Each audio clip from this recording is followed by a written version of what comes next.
जो तथाकथित बाबा हैं, जो धर्म के ठेकेदार हैं, ये धार्मिक कहीं न कहीं धार्मिक उन्माद फैलाना चाहिए। और देश में अगर बाबा साहब की नीतियों की सरकार बन गई, तो फिर इन बाबाओं का क्या होगा? इन धर्म गुरुओं का क्या होगा? जिस समाज को पहले शूद्र कहा गया, उनके बारे में ओछी टिप्पणी करना, आज भी ओछी टिप्पणी करते हैं कि इन्हें अधिकार नहीं होना चाहिए। अगर हमारे संविधान में हमें अधिकार मिला है, तो ये कि बाबा जो हमारे खिलाफ जो टीका टिप्पणी करते हैं, उन पर कार्रवाई क्यों नहीं होती?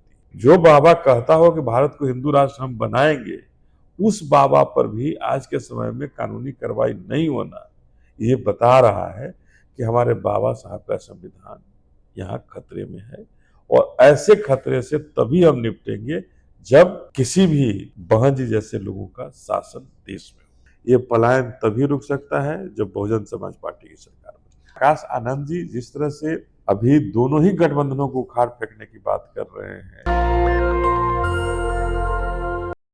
मेरे साथ बीएसपी के सीनियर नेता अनिल चौधरी जी हैं और आकाश आनंद जी की बिहार में यात्रा चल रही है।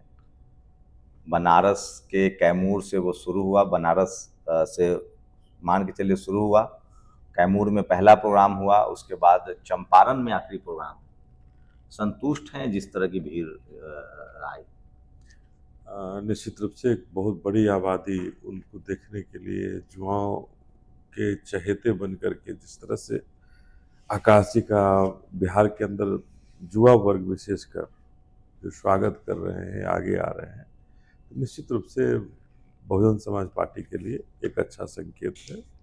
और बहुजन समाज पार्टी में ग्राउंड लेवल पर, जमीनी स्तर पर कार्यकर्ताओं में होड़ मची है उनको सुनने के लिए, उनसे मिलने के लिए। एक बड़ा कैडर वोट है आप लोगों के पास, मतलब बीएसपी का अपना कैडर बेस वोट है, जिसके बारे में कहा जाता है कि वो सिक्योर वोट है, वो बीएसपी की तरफ जाते हैं, वो जन सैलाब भी दिख रहा है। तो क्या है, कुछ रणनीति बदलनी होगी क्योंकि ये जो कैडर वोट है वो सीटों में भी तब्दील हो? देखिए, बहुजन समाज पार्टी के जिस कैडर वोट की बात आप जो कर रहे हैं, अब बिहार में बहन जी ने जो नेतृत्व दिया है, जो सोच रखी है, वो बहुजन समाज की तरफ सोच रखी है। और अभी जो यात्रा जो निकला है, ये यात्रा सर्वजन हिताय, सर्वजन जागरूक, सभी को जागरूक करने की योजना है। तो जब हम सबके तरफ जा रहे हैं, बहुजन समाज हम हैं ही, तो फिर कौन बचता है? और जब ओबीसी वर्ग, एबीसी वर्ग इसमें विशेष रूप से अपनी भागीदारी बहुजन समाज पार्टी में अपने आप को देख रहा है कि हमें बहन जी ने भागीदारी दी है, और टिकट के बारे में भी स्पष्ट रूप से घोषणा किया गया। जो बिहार के अंदर जो जातीय जनगणना हुई, जो कांग्रेस के लोग कहते हैं कि हमारे वजह से हुई, आरजेडी, कांग्रेस आरजेडी की अलायंस कहती है कि हमने कराया, नीतीश जी का कहना है कि हमने कराया। लेकिन हम दोनों ही अलायंसों से कहना चाहते हैं कि इन दोनों ही अलायंसों ने चाहे जो कह ले, लेकिन उस पर अमल करने को कहाँ तैयार है?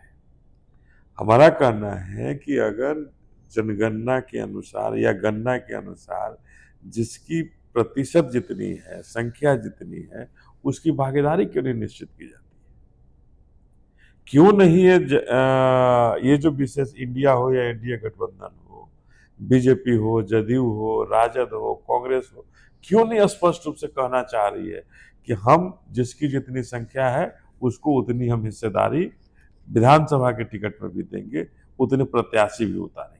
आज तक नहीं करने को तैयार है। तो देखिए, एक क्रेडिट तो आज जाता है आप लोगों को, बीएसपी को जाता है, जो सामाजिक न्याय, सोशल जस्टिस, ये जो तस्वीरें हैं आज, फूले, पेरियार, अंबेडकर, जननायक कर्पूरी ठाकुर, जगदेव बाबू, ये सब इन सब महापुरुषों को, बहुजन महापुरुषों को राजनीति का केंद्र बिंदु बनाने का क्रेडिट बीएसपी को, मानवर कांसीराम साहब को, बहन जी को जाता है। आज हर पार्टियां इसी के आस पास घूम रही है। इसे कैसे देखते हैं? एक बड़ी जीत है उस वैचारिक रूप से बीएसपी की। देखिए, ये जो आप कह रहे हैं कि वैचारिक जीत, में अभी नहीं मानने को तैयार हूँ। ये वैचारिक जीत नहीं है, ये चुनाव में, ये चुनावी एक ठग विद्या, हम बिहार की भाषा में कहें कि एक ठगने की कला है कि हम उन महापुरुषों को आज अपना रहे हैं, ये लोग आज अपना रहे हैं, और कल जैसे ही सत्ता की प्राप्ति होगी, सत्ता की वापसी कहीं हो जाएगी, तो फिर इन सारे महापुरुषों को दरकिनार कर दिया जाएगा और फिर अपने उल्लू सीधा करने के लिए ये अपनी चाल चलते रहेंगे। तो ये केवल और केवल महापुरुषों को मानने के पीछे मंशा यही है कि हम अपनी उल्लू सीधा करें और जो शोषित दलित वंचित वर्ग है उसको किसी तरह से गुमराह करके जो बाबा साहब ने जो हमें हक दिया है एक वोट डालने का, उस हक को, उस अधिकार को किसी तरह से कब्जा कर लें। एक सवाल जो मैं समझता हूँ, मैं अपने मन से पूछ रहा हूँ, आप चाहें तो, चूंकि आप भी बहुजन आंदोलन को समझ रहे हैं, जिस पूरे आइडियोलॉजी को, जिस विचारधारा को बीएसपी की वजह से राजनीति में आया, जो बाबा साहब की विचारधारा थी, फिर उसको मान्यवर साहब ने उसको घर घर पहुंचाया, उसमें जो तलखी थी, उसमें जो जो जो एक जोश था, कहीं ना कहीं बीएसपी, अब जो बीएसपी है, खासकर मैं बिहार की बात करूं, तो वो एक कमी दिख रही है कि उस जज्बे से, उस तेजी से लोग बहुजन मेला लगता था, बहुजन समाज के तमाम महापुरुषों के नाम पर मेला लगता था। अब इसी, मैंने सुना है 10-10, 12-12 सीटें जीत के बीएसपी बिहार से जीतती थी। क्या इस बार वो सिचुएशन बन रही है कि 1 दर्जन सीटें अगर आप लोग के पास आती है तो क्या भूमिका रहेगी आप लोग? देखिए, निश्चित रूप से उससे ज़्यादा की संख्या हमारे विधायकों की इस बार होगी बिहार के अंदर में, और बहुजन समाज पार्टी तो 243 सीटों पर जब लड़ रही है तो हम सरकार बनाने की आड़ पर लड़ाई लड़ रहे हैं कि बहुजन समाज पार्टी बिहार के अंदर सरकार बना, और ये जो दोनों ही गठबंधन बिहार के आम आवाम के साथ जो खिलवाड़ किए हैं, जो शोषित दलित वंचितों पर जो अत्याचार किए हैं, जो जुल्म किए हैं, इस जुल्म को, इस अत्याचार को तभी खत्म किया जा सकता है जब बहुजन समाज पार्टी की सरकार बने। और निश्चित रूप से माननीय काशीराम साहब का एक दौर था जिस दौर में बिहार में हम सबों ने एक नई ऊर्जा देखी थी, नई एनर्जी देखी थी कि जिससे कोई नहीं राजनीति में कोई पूछा था, वो लोग यहाँ से विधायक बने थे। वो समाज, पिछड़े समाज की राजनीति बीएसपी की देन है। समाज की राजनीति को बीएसपी ने ही देन, पिछड़ा समाज का पूरा कंसेप्ट, एससी एसटी का तो रिजर्व था, पिछड़ों को कुछ मिलता नहीं, पिछड़ों को नहीं मिलता था। पिछड़ों को सबसे ज्यादा सीटों अगर देने की राजनीति वहीं से शुरू हुई। पिछड़ों, माननीय काशीराम साहब ने और बहन जी ने वो दिन दिखाया लोगों को। आज के समय में निश्चित रूप से एक नई एनर्जी फिर से बहुजन समाज पार्टी पिछड़ों को, अति पिछड़ों को दे रही है, और पूरा भरोसा है कि पिछड़ों और अति पिछड़ों में जो बहन जी के प्रति जो एक प्यार, दुलार, आशीर्वाद जो दिख रहा है, तो आप लोग बिहार की जाति जनगणना के हिसाब से टिकट बांटेंगे? निश्चित रूप से बहुजन समाज पार्टी अति पिछड़े को भी, जो अगर 35% जनसंख्या की बात हो रही है कि 35% है उनकी संख्या, तो 35% अति पिछड़ों को भी मिलेगी। पिछड़ों में अगर 40% की संख्या है तो पिछड़ों को भी 40% बिहार के अंदर सीटें मिलेगी। बहन जी ने एक वैचारिक स्टैंड लिया है, आप कई बार उनका चर्चा कर रही हैं।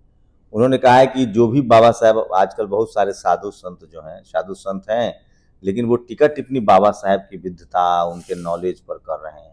उन्होंने कहा है कि आपका ज्ञान वहां तक नहीं पहुंचता, आप चुप ही रहे तो बेहतर होगा, बाबा साहब पर टिकट टिप्पणी ना करें। देखिए, हम तो यही कहेंगे कि जो बाबा हैं, जो तथाकथित बाबा हैं, जो धर्म के ठेकेदार हैं, ये धार्मिक, कहीं ना कहीं धार्मिक उन्माद फैलाना चाहते हैं। उन्हें समझ में आ गई है कि बाबा साहब को मानने वाले लोग ऐसे हैं जो देश में अंबेडकर की नीतियों की सरकार चाहते हैं, और देश में अगर बाबा साहब की नीतियों की सरकार बन गई तो फिर इन बाबाओं का क्या होगा, इन धर्म गुरुओं का क्या होगा। इसीलिए संविधान तो उनको भी सुरक्षा देता है। नहीं, सुरक्षा देता है, लेकिन जो आज ये, आप किसी भी धर्म के अनुयायी हो, आपको अपना धर्म बढ़ाने का अधिकार है, वो अधिकार है, लेकिन धर्म के ठेकेदार बन के समाज के ठेकेदार नहीं बन सकते। आज वो हर किसी चीज पर अपना ज्ञान बांटते हैं, लोकसभा में भी जाकर के आरक्षण पर भी बोलते हैं, बाबा आरक्षण पर साहब के भी बोल नॉलेज रहे पर हैं, बोलते और हर जगह जाकर के हमेशा जो जिस समाज को पहले शूद्र कहा गया उनके बारे में ओछी टिप्पणी करना, आज भी ओछी टिप्पणी करते हैं कि इन्हें अधिकार नहीं होना चाहिए था। अगर हमारे संविधान में हमें अधिकार मिला है तो ये कि बेबुनियाद जो हमारे खिलाफ जो टीका टिप्पणी करते हैं उन पर कार्रवाई क्यों नहीं होती है? संवैधानिक ढंग से उन पर तो कानूनी कार्रवाई होनी चाहिए थी। जो बाबा हिंदू राष्ट्र की कल्पना करता हो भारत में बैठ के, जो बाबा कहता हो कि भारत को हिंदू राष्ट्र हम बनाएंगे, उस बाबा पर भी आज के समय में कानूनी कार्रवाई नहीं होना, ये बता रहा है कि हमारे बाबा साहब का संविधान यहाँ खतरे में है। और ऐसे खतरे से तभी हम निपटेंगे जब किसी भी बहन जी जैसे लोगों का शासन देश में हो। नीतीश जी बीजेपी की सरकार 20 साल से, क्या कहेंगे उसमें? देखिए, नीतीश जी तो आज के समय में हम सबों के जरूर अभिभावक रहे हैं, और हम यही कहेंगे कि नीतीश कुमार जी की तबीयत ठीक नहीं है और मानसिक रूप से बिल्कुल दिवालियेपन की स्थिति में है।